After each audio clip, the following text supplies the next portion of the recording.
ஆழ்வார் துதிகளே சரணம், எம்பெருமானார் துதிகளே சரணம், ஜியர் துதிகளே சரணம், ஜியர் துதிகளே சரணம்.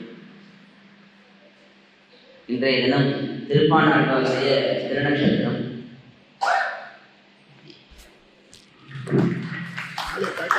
சரி சரி.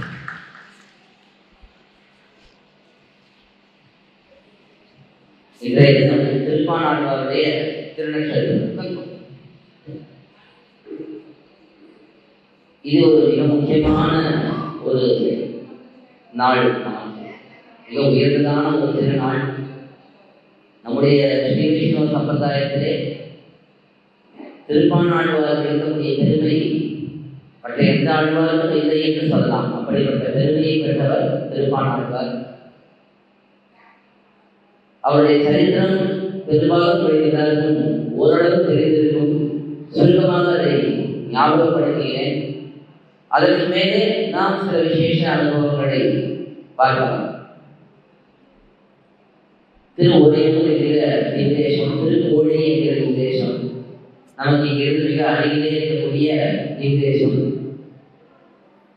அந்த நிர்தேசத்திலே அவதரித்தவர் தான் திருப்பாணாழ்வார்.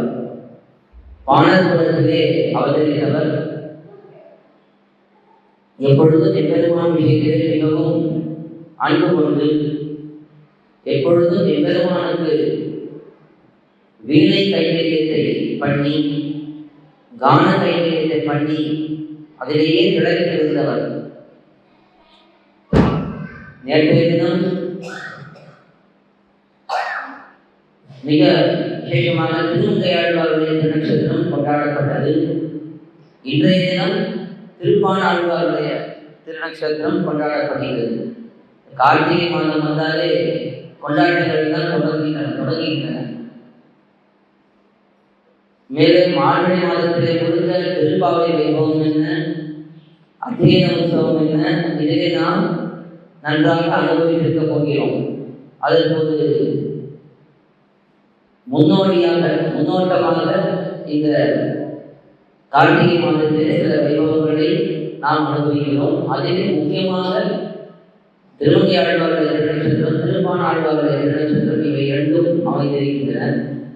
அது மட்டும் இல்லாமல் இந்த திருக்கார்த்திகை தீபம் என்பது இன்றைய தினம் விசேஷமாக கொண்டாடப்படுகிறது. இதுவும் மிகவும் வைபவமான ஒரு தினம். இந்த திருக்கார்த்திகை தீபத்தன்று தான் ஒரு நாள் முன்பொரு காலத்திலே திருமங்கையாழ்வார் எம்பெருமான் ஸ்ரீ ரங்கநாதன் நம்பெருமாளத்தை பிரார்த்தித்து நமக்கு இந்த அத்தியன உற்சவத்தையே தொடங்கி வைத்தார். திருமங்கையாழ்வார் தான் இந்த அத்தியன உற்சவத்தை தொடங்கி வைக்கிறார். நம்மாழ்வாருடைய வைபவம் நன்றாக இந்த உலகத்துக்கு தெரிய வேண்டும், அவருடைய பாசுரனுடைய பெருமை இந்த உலகத்துக்கு தெரிய வேண்டும் என்பதற்காக திருமங்கையாழ்வார் நம்பெருமாளத்தை பிரார்த்திக்கிறார். நம்மாழ்வாருடைய மோட்சத்தை நாம் கொண்டாட வேண்டும், சிறப்பாக கொண்டாட வேண்டும் என்று பிரார்த்தித்து வைகுண்ட ஏகாதசி தொடங்கி 10 நாட்களுக்கு திருவாரூரை திருநாள் என்று திருமங்கையாழ்வார் தொடங்கி வைத்தார். பிற்காலத்திலே அதிலே ஸ்ரீமன் நாராயணர் காலத்திலே திருமுறை திருநாள் 30 நாட்களும் சேர்க்கப்பட்டு 20 நாட்கள் அத்தியனம் கொண்டாடும்படிக்கு பெரியவர்களால் ஏற்பாடு செய்யப்பட்டது. அதற்கெல்லாம் விட்டுட்ட திருநாள் எது என்றால் கைசிகை ஏகாதசி.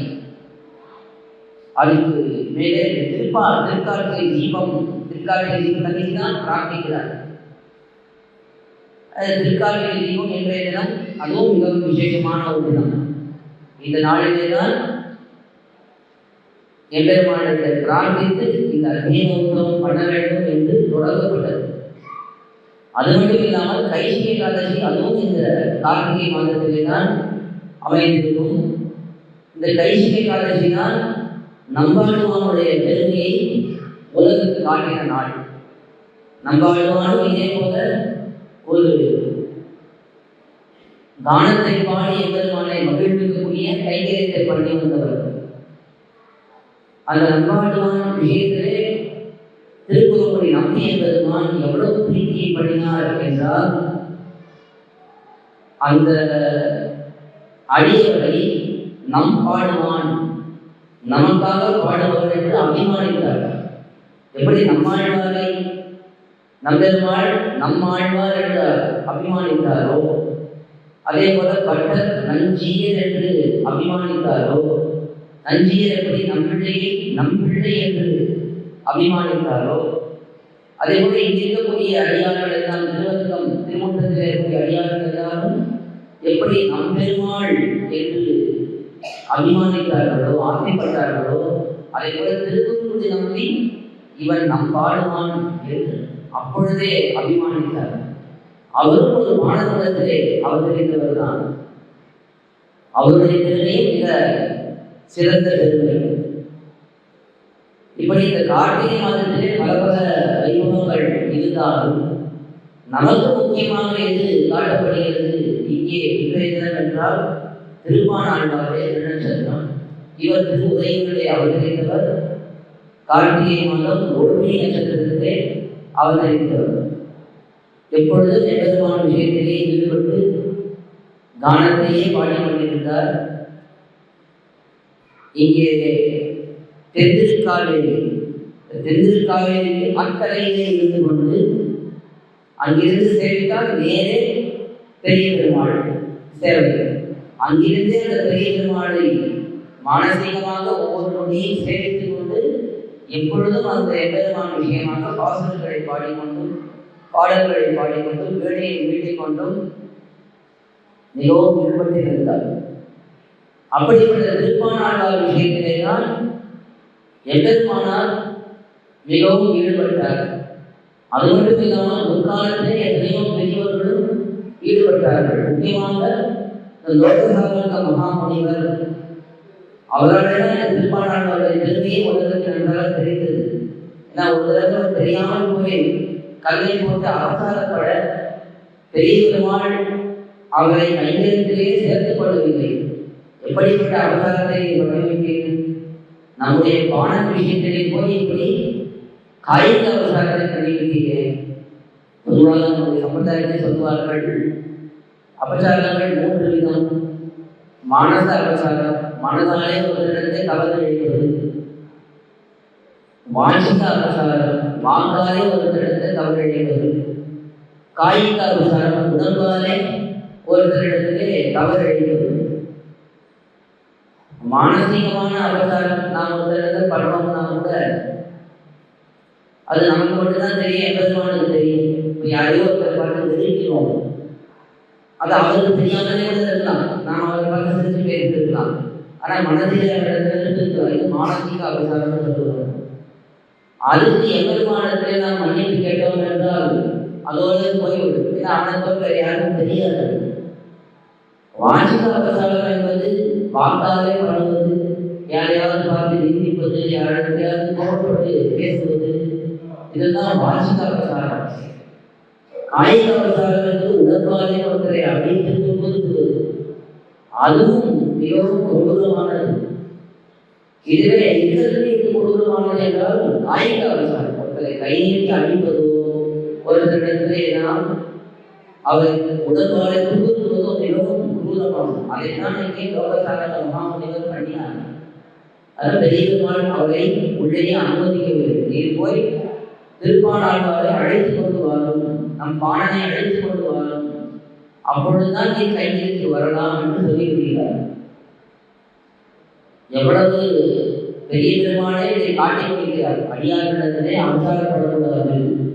அவர் எவ்வளவர்களாக எந்த நிலையிலே இருப்பவர்களாக இருந்தாலும், ஞானத்திலே குறைபாடு இருக்கலாம், செல்வத்திலே குறைபாடு இருக்கலாம்,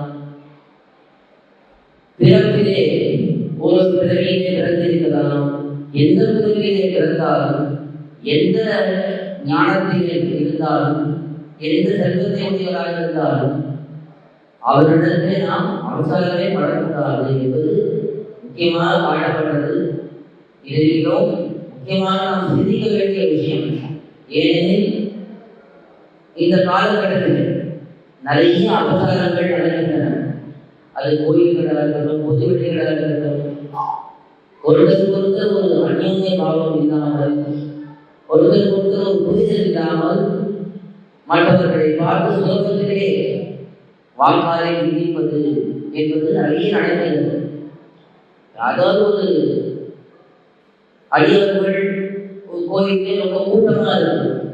அந்த சமயத்திலே அடியார்கள் தள்ளி கொண்டு வருகிறார்கள் கூட அவர்களுக்கு கொஞ்சம் பொறுமையாக எடுத்ததால புதித்து கொண்டு வருவார்கள். எல்லாருமே இப்போ நடக்கக்கூடிய ஆபத்துகள் தெரியும். ஆனா அந்த சமயத்திலே நாம் யாரோ 2 பேர் அங்கே இருந்து கொண்டு வீரத்தை காட்டுகிறோம் அப்படியே சட்டம் போட்டு அவர்களை தள்ளி விட்டு அதெல்லாம் பண்ணினோம் என்றால் அதனால விபரீதங்கள் தான் ஏற்படுகின்றன. அதனாலே நாம் மிகவும் ஜாகிரதையாக இருக்க வேண்டும். இந்த அபசாரங்கள் என்பது படவே கூடாது. அதுவும் நம்முடைய சம்பிரதாயத்தில்தான் இதை மிகவும் வலியுறுத்துகிறார்கள். மற்றவர்களிடம் கூட இந்த அளவுக்கு இதை பற்றி பேசுவது. ஆனால் நம்முடைய சம்பிரதாயத்தில் இந்த கொண்டரைக்குடி ஆழ்வார் மிக அழகாக மேம்பொருள் போவல் மீது வாசத்துக்கு மேலே பாகவதவை எடுத்து காட்டப்படுவது. அமரமோர் அங்கமாலும் வேதமோர் மார்க்கமோதி அவர்களின் தலைவராய சாதிகளிலும் நுமர்களை படிப்பதாய் படிப்பதோர் அளவில் ஆகிய அவர்கள் தான் புதையல் போதும் அரங்கமானவர்களானே என்று நன்றாக தைரியமாக சொல்லியிருக்கிறார்கள். இதெல்லாம் நாம தைரியமாக பேச வேண்டும். இது போன்ற விஷயங்கள் எல்லாம் யாரும் யாரிடத்தையும் அவசரப்படக்கூடாது. அதிலே தொண்டடிப்படியாளர் மிகவும் ஸ்பஷ்டமாக காட்டுகிறார். எத்தனை உயர்ந்த வேதங்களை நன்றாக அபியாசம் பண்ணி அதுவும் வழிமுறையாக கொஞ்சம் கூட நடுதலை இல்லாத பிராமணர்களாக ஸ்ரீ வைஷ்ணவர்களுக்கே தலைவராக இருந்தாலும் கூட ஒரு அடியவரிடத்திலே அவசாரப்பட்டார் என்றால் அக்கணத்திலேயே அவர் புதையலை போய் ஆகிவிடுகிறார், தாழ்ந்தவராக ஆகிவிடுகிறார். இப்போ அதை சொல்லும் பொழுது தொண்டடிப்பை எப்படி காட்டுகிறாருன்னா, யார் அவசாரம் படிக்கிறாரோ அவர்கள் உயர்கிறார். இதுக்கும் மேலே இதுக்கு மேலே இதுக்கு மேலே இல்லை அப்படிப்பட்டவர் தவறு செய்தாலும் யாரிடத்தில் தவறடைகிறார்? வெறும் அடியும் அவ்வளவுதான். அவர் பெரிய ஞானியா இருக்கணும், வித்வானா இருக்கணும், நல்ல அருட்செயல் கைவந்தவராக இருக்கணும் அப்படியெல்லாம் சொல்லவே இல்லை. தமிழர்களுடைய தலைவரான சாதி நகரங்களும் உமர்களை உங்களுடைய அடியார்கள் ஒருத்தர் யார் இருந்தாலும் அவர் பிராமணராக இருக்கணும், சத்திரியராக இருக்கணும், வைசியராக இருக்கணும், சூத்திரராக இருக்கணும், பச்சவராக இருக்கணும், ஆணா இருக்கட்டும், பெண்ணாக இருக்கட்டும், யாராக இருந்தாலும் எவ்வளவு பெரிய வித்வானாக இருக்கக்கூடியவர் அவரிடத்தை தவறிழைத்தாலும் அப்பொழுதே அந்த பெரிய சாஸ்திரத்தில் வல்லுநராக இருந்தான் அந்த க்ஷணமே அவர் நசித்து போயிடுவார். நமக்கு தோணலாம், இது கண்ணால பல்லாமல் தெரியலையே. எத்தனையோ பேர் மற்றவர்களுக்கு அவசாரம் பண்ணுகிறார்கள், ஆனால் உடனே நமக்கு தெரியலையே என்றால் கண்ணுக்கு தெரியலையே தவிர அவருடைய தன்மை தாழ்ந்து போய்விடுகிறது. அப்பொழுதே அவர்களுக்கு அவருடைய நிலை குறைந்து போய்விடுகிறது என்பதுதான் அந்த அர்த்தம். அப்படி இந்த பாகவத அவசாரம் அடியாரிடத்தை தவறிழைப்பதற்கு மிகவும் தவறு என்பதை உலகம் சொன்னவர்கள் நம்முடைய ஆழ்வார்கள், ஆசாரியர்கள். அதனால் நாம் அதை உறுதியாக அந்த விஷயத்தை மட்டும் மறந்துவிடவே கூடாது. எப்பொழுதுமே யாராக இருந்தாலும் இன்னொரு அடியவரிடத்திலே நாம் அன்புதான் பாராட்ட வேண்டுமே தவிர அவர்களிடத்திலே நம்முடைய எதிர்ப்பை காட்டுவதோ நான் உயர்ந்தவர் நீ தாழ்ந்தவர் என்று பேசுவதோ கூடாது. எதனால உயர முடியும்? ஒருத்தர் பக்தியினாலே உயர முடியும், அவருடைய புனிதத்தன்மையினாலே நல்ல எண்ணங்களாக ஒருத்தர் உயர முடியும் தவிர வெறுமனை பிறப்பினாலேயோ செல்வத்தினாலேயோ வெறுமனை சாஸ்திரம் படிச்சிருக்கேன் என்பதனாலேயோ உயர முடியாது. இதைதான் நமக்கு வாசகங்களை நாம் பார்க்கிறோம். நடைமுறையை யார் நடத்தி காட்டினார்னா பெரிய பெருமாள் இந்த லோகசாதன மகாமுனிவர் மூலமாகவும் திருப்பாணாழ்வார் மூலமாகவும் நமக்கு இந்த நீதியை நடத்தி காட்டினார். திருப்பாணாழ்வாருக்கு அவசாரப்படுகிறார் லோகசாதன மகாமுனிவர். பெரிய பெருமாள் நீர் இங்கே உள்ளே வரக்கூடாது, வந்தால் திருப்பாணாழ்வாரோட நம் பாணனோட வர வேண்டும் என்பது தனியாக வந்தால் உங்களுக்கு அனுமதி கிடையாதுன்னு சொல்லிவிடுறார். சரி, இவரும் அது எல்லாம் என்ன யோசிச்சுட்டே போறார். இங்கிருந்து திரும்பவும் தென்னிற்காவிரி கரைக்கு போய் அவரை அழைத்து கொண்டு வர வேண்டும். அதற்காக இங்கிருந்து போகிறார். போகும்போதே யோசிச்சுட்டு போறார். எப்படியும் அவர் வரமாட்டார். ஏன்னா அவர் தன்னை மிகவும் தாழ்ந்தவராக தாழ்நிலைத்துக் கொண்டிருக்கிறார். ரெண்டு விஷயம் நாம் எல்லாருமே அப்படிதான் நினைச்சுக்கொண்டாங்க. நம்ம பற்றி நம்ம தாழ்ந்தவர்களாக நினைத்துக் கொள்ள வேண்டும், மற்றவர்களை பற்றி உயர்ந்தவர்களாக நினைத்துக் கொள்ள வேண்டும். ஆனால் பெரும்பாலும் நம்ம என்ன நினைக்கிறோம், நம்மளுக்கும் என்னதான் இருக்கும், அவர்கிட்ட இந்த தோஷம் இருக்கு, அந்த தோஷம் இருக்கு, இது சரியா பண்றதில்லை, அவர் சரியா பண்றதில்லை, நம்ம பாட்டு கேட்டா நான் எல்லாம் நல்லா பண்றேன், என்ன போல உண்டா அப்படின்னு நம்ம நினைச்சுப்போம். ஆனா நம்முடைய சம்பிரதாயமே எப்படின்னா நம்மையும் நாம் தாழ்ந்தவர்களாக நினைத்துக் கொள்ள வேண்டும் என்பதுதான் முக்கியம். அதை திருப்பான ஆளுநர் நினைச்சு காட்டுகிறார். நான் வந்து தாழ்ந்தவன், இந்த ஊருக்குள்ளே நான் காலையில் இருக்க மாட்டேன் என்று சொல்லுகிறார். இவரான பெரிய வித்வான், லோகசால மகாபுரிவர் பெரிய வித்வான். அவர் என்ன யோசிக்க மாட்டாரா? அவர் சொல்லுவார்ட்டு உடனே அவர் சொல்லுகிறார், சரி நீங்க என்ன காலை வச்சு வரமாட்டேங்கிறீங்க, உங்களுடைய திருவிழியை படப்படுற அவ்வளவுதானே, அதுக்கு நான் யோசனை சொல்லிட்டேன், நீ நம்முடைய தோழிலே ஏறிக்கொள்ளும், உங்களுடைய காலையில் படப்படுறது திருவிழி படப்படுறது அந்த திருவிழி படாமலே உள்ள வரணும். எங்கிட்ட பெரிய வித்வான் சொல்லிட்டார், உங்களோட வந்ததான் எனக்கு அனுமதி இருக்குது, அதாவது வந்துதான் ஆகணும் என்று சொல்லுகிறார். உடனே அவரும் அந்த பாலசுத்தி உள்ளவர் தானே, அவருடனே சொல்றார், அதே போல் ஒரு அடியவருடைய தோள்களை நான் ஏறுவது, அது எனக்கு பொறுத்தாவே, அடியவருடைய தோள்களை ஏன்னா அவரோட பெரியவர் என்று ஆகிறது. கருடவாகமும் நடக்கிறது. கருடனுடைய தோல்ல பெருமாள் இருக்கார். யார் பெரியவர்? பெருமாள் தானே பெரியவர், கருட சின்னவர் தானே. அப்படி ஆகுது, நான் உங்களுடைய தோல்களை ஏறினா நான் பெரியவராகவும் நீ சின்னவராகவும் ஆகிவிடுகிறேன், அதனால் அதை நான் பண்ண மாட்டேன் என்று இவர் சொல்லுகிறார். உடனே அவர் அதுக்கு பதிலளிச்சிருக்கார், இப்படியெல்லாம் சொல்லக்கூடாது, ரெண்டு விஷயம் சொல்லுகிறேன் வேண்டும். ஒன்று, ஒரு அடியவர் சொன்னால் நாம் அது ஒத்துக்கொள்ள வேண்டும். இந்த அடிப்படை சம்பிரதாயம் இதை தெரிந்து கொள்ளும், அதை நான் சொல்லுகிறேன் கேட்டுதான் ஆகணும். இது ஒரு விஷயம். இரண்டாவது விஷயம், என் தோல்லை ஏறினால ஒரு எண்ணம் என்ன, நீ உயர்ந்ததாடி நான் தாண்டவன், அதெல்லாம் ஆகாது. அப்படி ஏனெனில் பெருமாளுடைய திருவடியில் திருத்துறாயிருக்கு, திருமார்பிலையும் திருத்துறாயிருக்கு, திருத்தோழிலே திருத்துறாயிருக்கு, திருமுடியிலே திருத்துறாயிருக்கு. பெருமாள் பெரியவரா, திருத்துறாயர் பெரியவரா? பெருமாள் தானே பெரியவர்.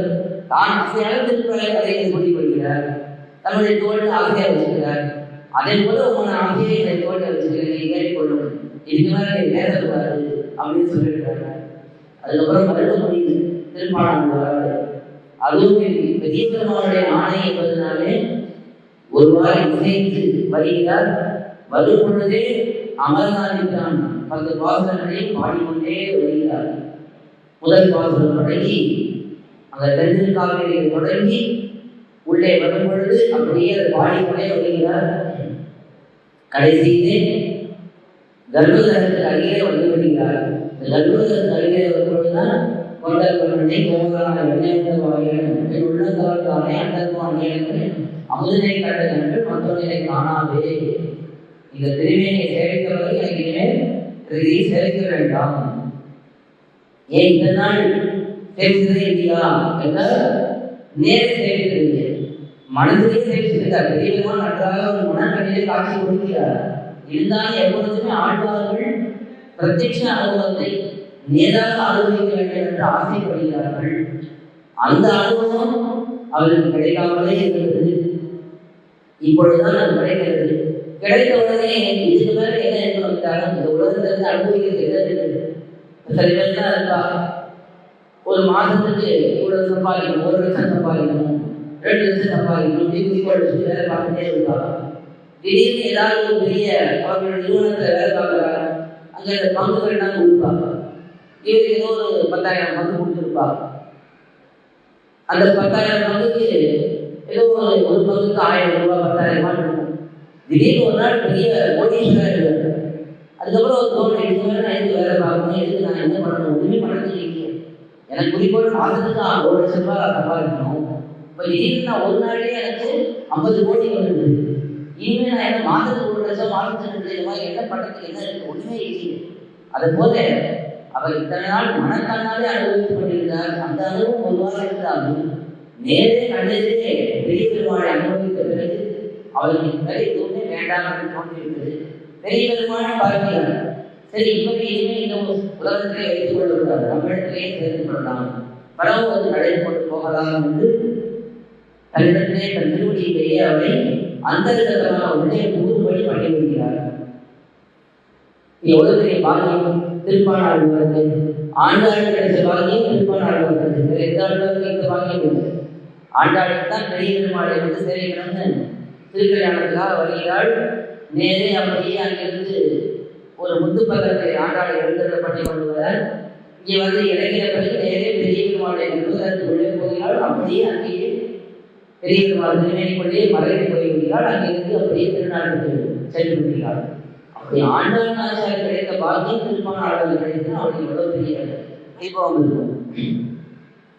அதே போலதான் அவருடைய அமர்நாட்டுக்கான பிரபந்தமும் மிக ஆச்சரியமான பிரபந்தமாக காட்டப்பட்டது. எத்தனையோ பிரபந்தங்கள் இருந்தாலும் எவ்வளவோ ஆச்சரியமான தத்துவார்த்தங்கள் தான் ஒரு பிரபந்தங்களே காட்டப்பட்டிருந்தாலும் இந்த திருப்பாணாழ்வாருடைய அமர்நாட்டுக்கான உயர்ந்த அனுபவம் அது வேற எந்த பிரபந்தத்திலையும் கிடையாது.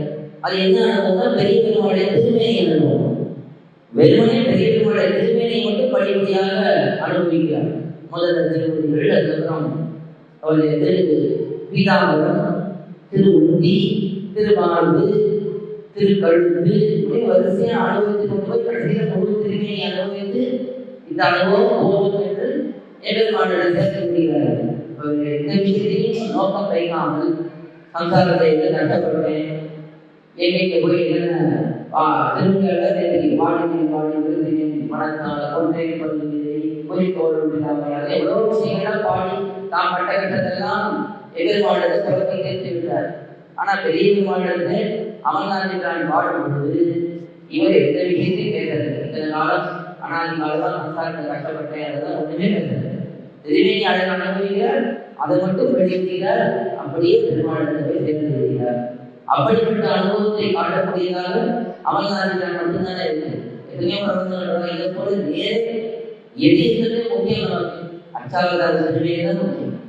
பெரியாழ்வாரும் எவ்வெருமானாலும் மூணு உறக்க வேண்டிக்கு அச்சாவதாரத்திலேயே உறுதி போயிருப்பார்கள் சிவபெருமானத்தை காட்டார்.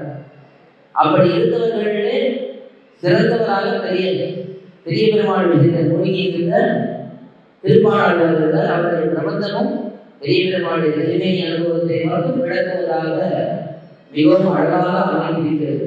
10 பாசுரங்களிலே ஒவ்வொரு அடையமாக மிகவும் ஈடுபட்டு அனுபவிக்கிறார். ஒரு அடைவும் அப்படியே ஆழ்வாரை எப்படி ஒரு கடல்ல அலை ஒரு இடத்துல இன்னொரு இடம் தள்ளி தள்ளி கொண்டு போகிறதோ அதே போல இந்த பெரிய பெருமாளுடைய அவயவங்கள் ஆழ்வாரை எடுத்துட்டே போகும். பெரிய பெருமாளுடைய திருவடியை ஆழ்வார் அனுபவிக்கிறார். அடுத்த பாசுரத்தில் திருப்பீதாம்பரத்தை அனுபவிக்கிறார். ஒரு திருவடியை விட்டு திருப்பீதாம்பரத்துக்கு போறாருன்னா ஒண்ணு அந்த திருவடியிலே இருக்கக்கூடிய அனுபவம் அளவுப்பட்டது, அனுபவிக்கிறது அனுபவிச்சாச்சு, நம்ம போகலாம், அடுத்ததுக்கு போகலாம் என்று போவதாக இருக்கலாம். இதெல்லாம் இவருக்கு அவ்வளவுதான் ஈடுபாடு. திருவடியில இப்படி 2 செய்தால் ஒரு காரணம் வேணும். ஒன்று திருவடியிலே இவ்வளவுதான் ஈடுபடலாம், இல்லைன்னா இவருக்கு இவ்வளவுதான் திருவடியில ஈடுபாடு இருக்கணும். ஆனா 2மே இல்லையே. திருவடியில அனுபவமும் நிறைய அளவற்றது, இவருக்கு அந்த அனுபவத்திற்கு ஆசையும் அதிகமானது, அளவுக்கு அதிகமானது. அப்படி இருக்கும்போது அவர் எப்படி திருப்பதி விட்டு திருப்பிலாமத்துக்கு போனாருன்னா இவர் போல திருப்பிலாமல் அவர் எழுத்துட்டு அடுத்த திருப்பிலாமத்தில் திருவுத்தி எப்படி போனார்? திருவுத்தி தன்னுடைய அழகை காட்டுறது. ஏன்னா திருப்பிலாமத்தை அனுபவிச்சிருக்கேன், என்கிட்ட வாழும் அப்படின்னு அது விட்டு எடுக்கிறது. இப்ப பெரிய பெருமாளுடைய அவயவங்கள் தான் ஆழ்வாரை இழுத்து கொண்டு போச்சே தவிர ஆழ்வார் தான் ஒரு திருவடியை அனுபவிக்கும் அடுத்த திருப்பிலாமத்தை அவர் விட்டு போகல. அப்படிப்பட்ட அனுபவத்தை இங்கே பெரிய பெருமாள் திருப்பாணாழ்வாருக்கு கொடுத்தார். அப்படி பல பல வைபவங்களை கொண்டவர் திருப்பாணாழ்வாரும் அவருடைய திவ்ய பிரபந்தமான அபயநாதனாலும் அதை இந்த விசேஷமான தினத்திலே ஓரளவுக்கு நாம் சுருக்கமாக ஞாபகப்படுத்தி கொண்டோம். இது இன்றைய தினத்துக்கு மிகவும் தேவையானது. ஏன்னா ஒவ்வொரு வருஷமும் ஆழ்வாருடைய வைபவம் நினைந்தது அன்றைக்காக ஞாபகப்படுத்திக்கணும். இது நம்ம தெரிந்த சரித்திரம் தான், வைபவங்கள் தெரிந்த வைபவங்கள் தான். இருந்தாலும் அவங்க பொழுது ஞாபகப்படுத்தி கொண்டே இருந்தால் தான் நாமும் இதே போல இருக்க வேண்டும் என்ற எண்ணம் இருக்கும். இது சரித்திரங்கள்லாம் பார்க்கும்போது நமக்கு சில விஷயங்கள் புரியணும். அபசாரங்கள் படக்கூடாது. எம்பெருமானுடைய திருமேனியிலே ஈடுபட்டிருக்க வேண்டும். வேறு உலக விஷயங்களே மனதை வைக்கக்கூடாது. என் அமுதினை கண்ட கண்கள் மற்றொன்றினை காணாவே என்று சொல்கிறார்கள். இடத்துல மற்றொன்றுனா என்ன அர்த்தம்? விஷயாந்தரங்களை சொல்லலை அவர். ஏன்னா அவர் விஷயாந்தரங்களை ஈடுபாடே இல்லையே. இப்போ நம்ம போல வெளியில் போகணும், ஏதோ ஒரு உல்லாச பயணம் போகணும், இல்லை இந்த விஷயத்தை பார்க்கணும், அந்த விஷயத்தை பார்க்கணும், அதெல்லாம் ஒரு ஆசை அதெல்லாம் இல்லையே. அப்போ மற்றொன்றினை காணாமே எதை சொல்லுகிறார் என்றால், மற்ற திவ்யதேச பெருமான்கள் இருக்கார்களே அவர்களை பார்க்க மாட்டேன், பெரிய பெருமான் மட்டுமே பார்ப்பேன். எம்பெருமானை உபபாவத்தாரர்களுக்கு ராமகிருஷ்ண மத்ய கூர்ம வராக அதையெல்லாம் பார்க்க மாட்டேன். இவர் மட்டும்தான் பெரிய பெருமாளை தான் பார்ப்பேன். எம்பெருமானை அந்தரியாமை நிலை இருக்கு, அதெல்லாம் வேண்டாம். பெரிய பெருமாளே போதும். சரி, யூகம் எம்பெருமான் சீராக திருப்பான்கடல் நாகனாக இருக்கிறான், அவர் அந்தேகமான தெரிவிக்கிறார் வேண்டாம். இதே பெரிய பெருமாளே போதும். சரி, இதெல்லாம் வேண்டாம்னு சொல்லலாம். யாரையும் பரமதனாலும் வேண்டாம்னு சொல்ல மாட்டாரு. சரி, பரமதனாலும் வேண்டாம்னு சொல்லிக்கிறேன். ஆமாம், பரமதனாலும் வேண்டாம், எனக்கு பெரிய பெருமாள் ஒருவரே போதும் என்று அந்த நிலையிலே உறுதிப்பாட்டை உடையவராக இருந்தவர் திருப்பானாண்டார். இதையெல்லாம் தெரிவிக்கும் போது நமக்கு என்ன தோணும்? நாம் ஒரு திவ்யதேசங்களிலே இருக்கிறோம். எத்தனையோ திவ்யதேசங்கள், எத்தனையோ கேத்திரங்கள், ஆழ்வார்கள் அவதாரங்கள் அங்கெல்லாம் இருக்கோம்.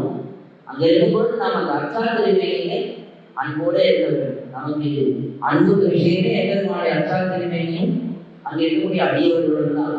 இந்த அடியவர்களுக்கு அன்போடு இருந்தால் தான் அந்த அர்த்தாத்திரிமையிலே அன்பு. ஒரு ஆச்சாரியர்கள்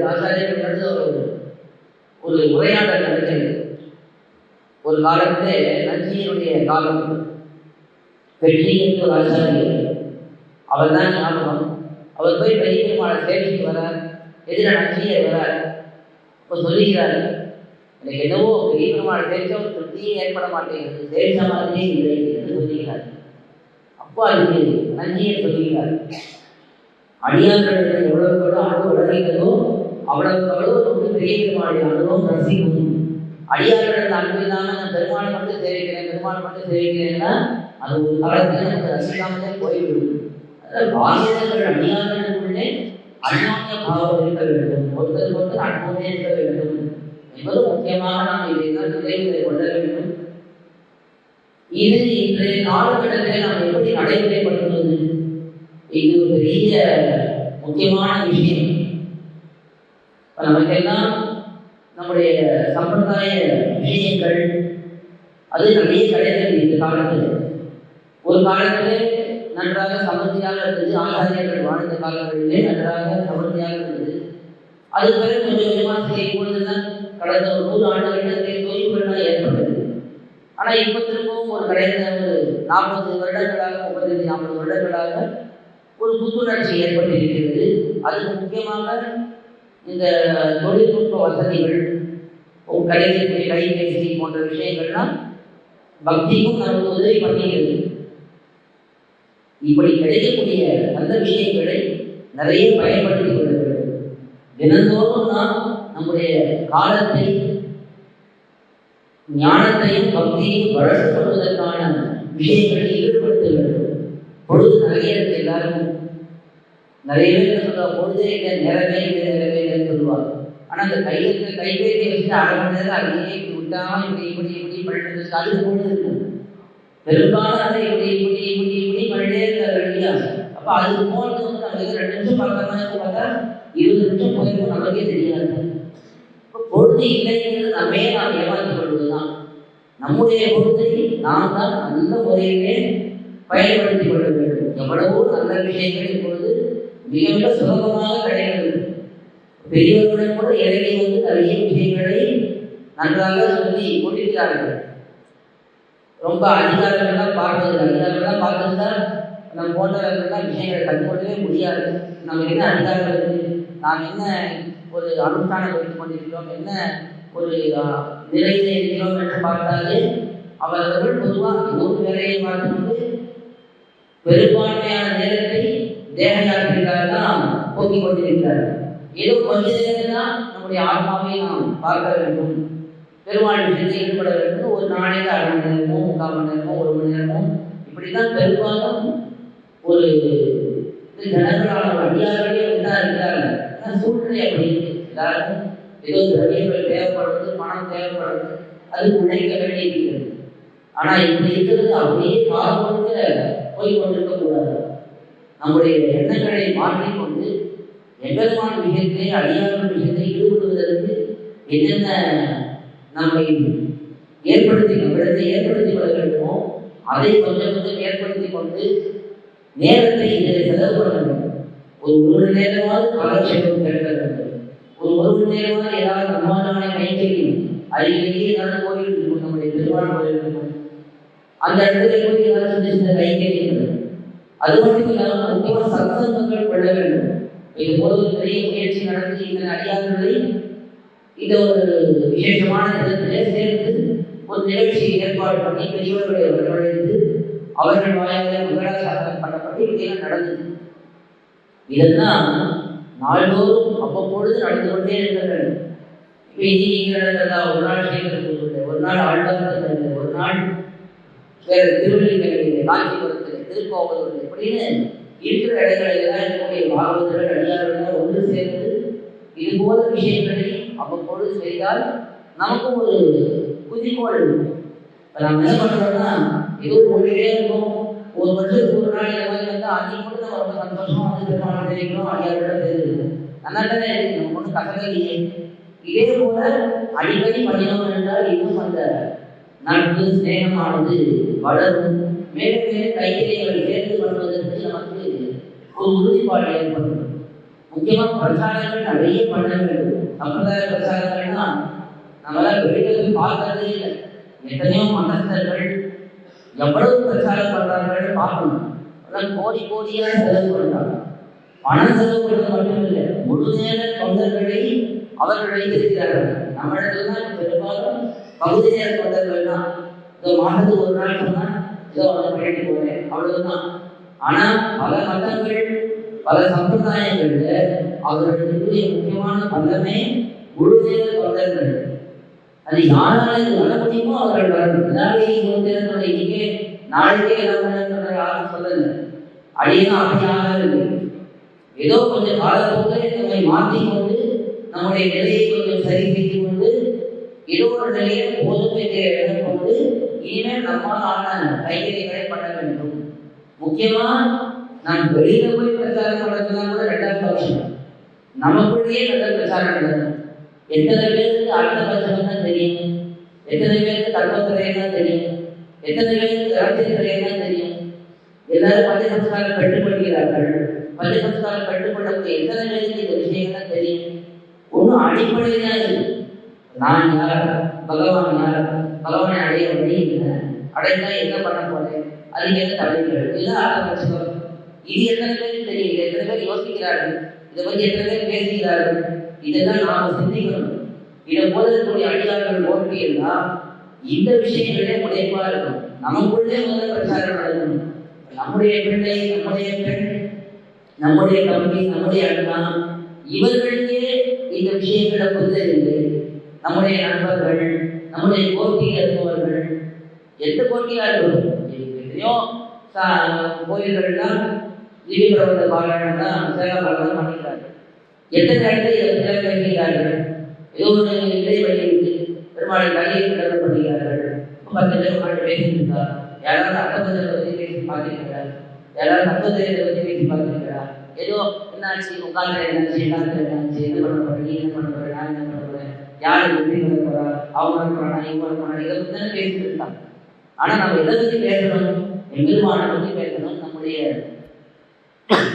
ஆத்ம முன்னேற்றத்தை பற்றி பேசணும். அதை பற்றி தான் எல்லாருமே பேசப்படுது. அதுக்காக நம்ம பிரபந்தங்களாக ஸ்ரீவைஷ்ணவர்களாக இருக்கிறோம். அது நமக்குள்ளே வந்து நடக்கணும். வெளியிலேருந்து கொண்டு வந்ததுதான் ரெண்டாவது. அடியை பொறுத்த வரைக்கும் முதல்ல நமக்குள்ளேயே எவ்வளவு முன்னேற்றம் ஏற்படுகிறது, அடிப்படை விஷயங்களை தெரிந்து கொள்ள வேண்டாமா? அதுவே தெரியாமல் தான் மத்திய சம்ஸ்காரம் பண்ணிக்கொள்கிறார்கள். எத்தனை பேரை கூட்டு உங்களுக்கு மத்திய சம்ஸ்காரம் பண்ணார்கள், அது என்ன அதை சொல்லிக்கணும். பள்ளி சம்ஸ்காரம் என்ன நடந்தது அதை சொல்லுவோம் கிடையாது. எத்தனை பேராலும் சொல்ல முடியும்? 100 பேர் 5 பேர் சொல்லுவார்களா, 10 பேர் சொல்லுவார் அதிகம். கேட்டால் அதுவே என்ன நடந்ததுன்னு தெரியல. ஏதோ போதும், ஏதோ சாமி ஏதோ பண்றாரு, முதலிடத்துக்கு மட்டும் ஞாபகம் இருக்குன்னா சூடு பட்டுருக்கு. சூடு இருக்குன்னா தெரியுது, மற்ற எதுவும் ஞாபகத்தே இல்லை. அதை பற்றி கவலையே பண்றதில்லை. அதுக்கப்புறம் நாம் எப்படி வாழணும்?